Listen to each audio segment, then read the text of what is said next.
College के फाटक से बाहर निकले, सड़क पर पतलून कमीज पहने हुए एक आदमी आता हुआ दिखाई पड़ा। साइकिल पर था। पास जाते जाते उसने प्रिंसिपल साहब को और प्रिंसिपल साहब ने उसे सलाम किया। उसके निकल जाने पर क्लर्क ने पूछा, यह चिड़ीमार कौन है? मलेरिया इंस्पेक्टर है, नया आया है, वीडियो का भांजा लगता है, बड़ा फिरता है। मैं कुछ बोलता नहीं, सोचता हूँ कभी काम आएगा। कभी काम आएगा? क्लर्क ने कहा, आजकल ऐसे ही चिड़ीमारों से काम बनता है, कोई शरीफ आदमी तो कुछ करके देता नहीं। थोड़ी देर तक दोनों चुपचाप सड़क पर चलते रहे। प्रिंसिपल ने अपनी बात फिर से शुरू की। हर आदमी से मेल जोल रखना जरूरी है। इस कॉलेज के पीछे गधे तक को बाप कहना पड़ता है। क्लर्क ने कहा, सो तो देख रहा हूँ, दिन भर आपका यही करते बीतता है। वे बोले, बताइए, मुझसे पहले भी यहाँ 5 प्रिंसिपल रह चुके हैं, कौन बनवा पाया इतनी पक्की इमारत? यहाँ सामुदायिक केंद्र बनवाना मेरा ही बूता था, है कि नहीं? क्लर्क ने सिर हिलाकर हाँ कहा। थोड़ी देर में वे चिंता पूर्वक बोले, मैं इस टिपस में हूँ कि कोई चांडुल फंसे तो इमारत के एक आधा ब्लॉक और बनवा डाला जाए।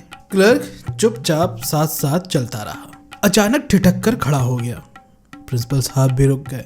क्लर्क बोला, 2 इमारतें बनने वाली हैं। प्रिंसिपल साहब ने उत्साह से गर्दन उठाकर कहा, कहाँ? एक तो अछूतों के लिए चमड़ा कमाने की इमारत बनेगी और घोड़ा डॉक्टर बता रहा था दूसरे अस्पताल के लिए हैजे का वार्ड बनेगा। वहाँ जमीन की कमी है।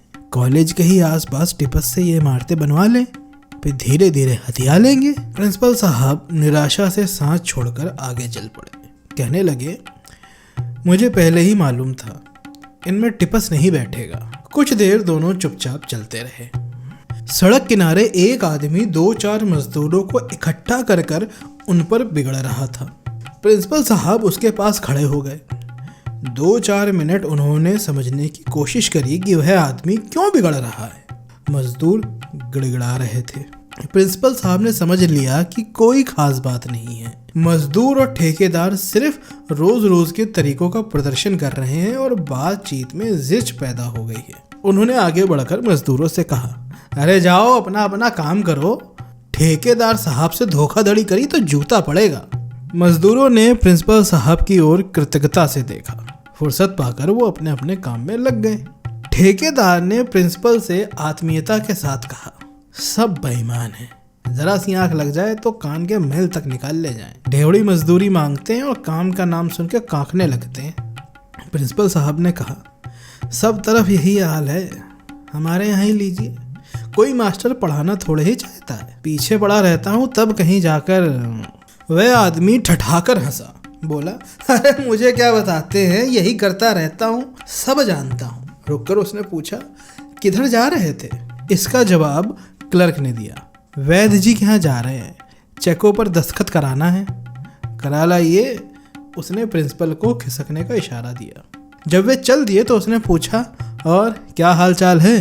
प्रिंसिपल रुके, बोले, ठीक है, वही खन्ना वन्ना लिबिर सिबिर कर रहे हैं, आप लोगों के और मेरे खिलाफ प्रोपेगेंडा करते घूम रहे हैं। उसने जोर से कहा, आप फिक्र ना कीजिए, ठाठ से प्रिंसिपलाई किए जाइए, उनको बता दीजिए कि प्रोपेगेंडा का जवाब है डंडा, कह दीजिए कि यह शिवपालगंज है, ऊंचा नीचा देख कर चले। प्रिंसिपल साहब अब आगे बढ़ गए तो क्लर्क बोला, ठेकेदार साहब को भी कॉलेज कमेटी के मेंबर बनवा लीजिए, काम आएंगे।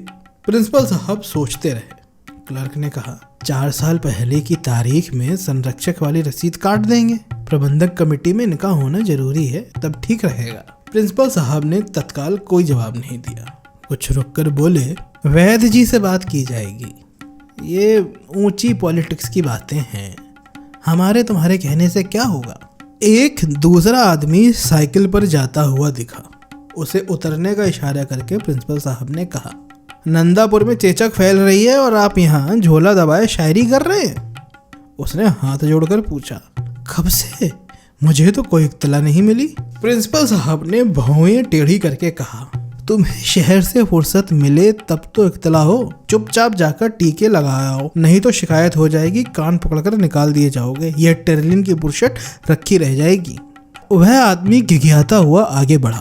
प्रिंसिपल साहब क्लर्क से बोले, ये यहाँ के पब्लिक हेल्थ के एडीओ हैं, जिसकी दुम में अफसर जुड़ गया है, समझ लो अपने आप को अफलातून समझने लगे हैं। ये भी ना जाने अपने आप को क्या लगाते हैं, राह से निकल जाते हैं, पहचानते तक नहीं। मैंने भी सोचा बेटा को झाड़ दिया जाए। क्लर्क ने कहा, मैं जानता हूँ, ये भी एक ही चिड़ी मार है।